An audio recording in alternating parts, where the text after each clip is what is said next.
Tayo mamimingwit at tayo magluluto din sa Sampaloc Lake. Tayo kayo may makuhang isda, baka ibang isda makuha natin. So mga best friend, for today's video, tayo naman ay magre-relax. Yung relax na walang bayad ha. At kasama nga pala natin si Bestie. Inihahanda ko na yung aming mga dadalhin. Siyempre dapat meron tayong upuan. At itong aking mahiwagang sapot, esetari pala. Na nabili ko lang din online. Gamit na gamit ko ito mga best friend. Napaka-useful niya. Nagdala din ako ng fishing rod. Baka sakali tayo makakahuli ng isda. At dahil malapit lang tayo sa Sampaloc Lake, doon tayo pupunta mga best friend. At kung bago ka dito best friend, at hindi mo pa alam kung saan sa Sampaloc Lake, panoorin mo ang ating vlog 60. At munti ko na makalimutan best friend ang ating lutuan. Dumaan lamang kami sa palengke dahil bibili tayo ng kaunting gulay na ilalak natin sa ating lulutuin doon sa Sampaloc Lake. Naisipan lang namin ni Commander na kami mag-relax ngayon ng kaunti dahil kahapon tagang kami pagod na pagod. Festa kasi ng San Pablo eh. Mga best friend na pagkalamig din eh. Parang Pasko uli eh. Ngayon ay araw ng Miyerkules at medyo kakaunti ang tao. Kakaunti pa yan ha? Dahil kada naman pag Biyernes, Sabado, Linggo, napakaraming tao dito mga best friend. Napakaraming sasakyan at kada namang traffic din. Kami naghahanap lang ng magandang mapopwestuhan. Yung wala masyadong tao para naman talagang nakaka-relax. Maganda mag-relax dito mga best friend dahil talaga naman sariwa ang hangin at makakapagmuni-muni ka.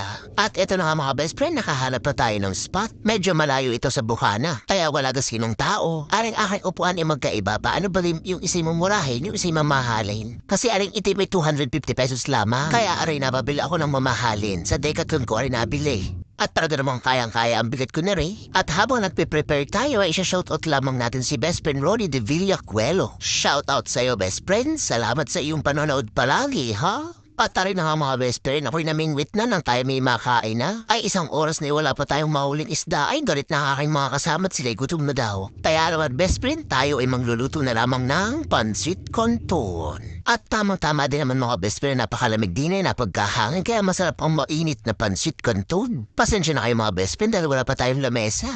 TikTok, bikini man.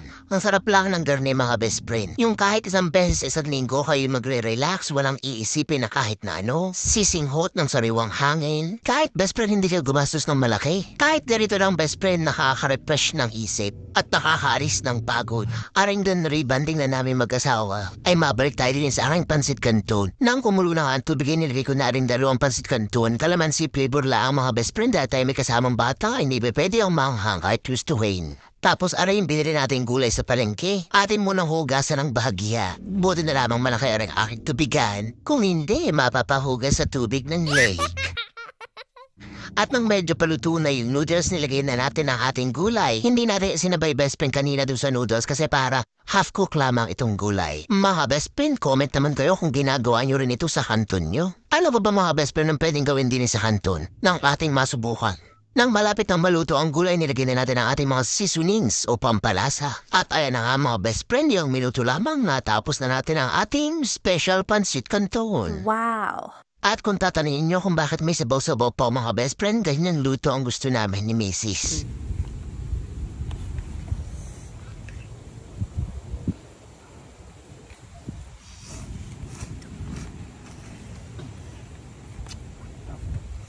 Napakasarap naman talaga mga best friend. Kahit pansit canton lang yan, ginawa nating espesyal. Habang pinapanood mo ang alon, may alon ba ka sa lake? Alam niyo ba mga best friend, napakasarap pag i-vlogger, ikaw lagi ang unang titikim. Tingnan niyo rin kasama namin si Bestie. Ay nahihiling na raw siya sa aking subo eh. Ay ako yung tatawa eh, gusto ko ng bigyan kaya na kailangan ko pang bidyuhan. Mamaya na kapag tulo na ang laway. Sadya namang napakasarap ng pansit canton kapag mainit pa. Labas na ang dila eh. Ay siya, are na. Inyo ng timusan magninang. Ayaw na. Di man masarap.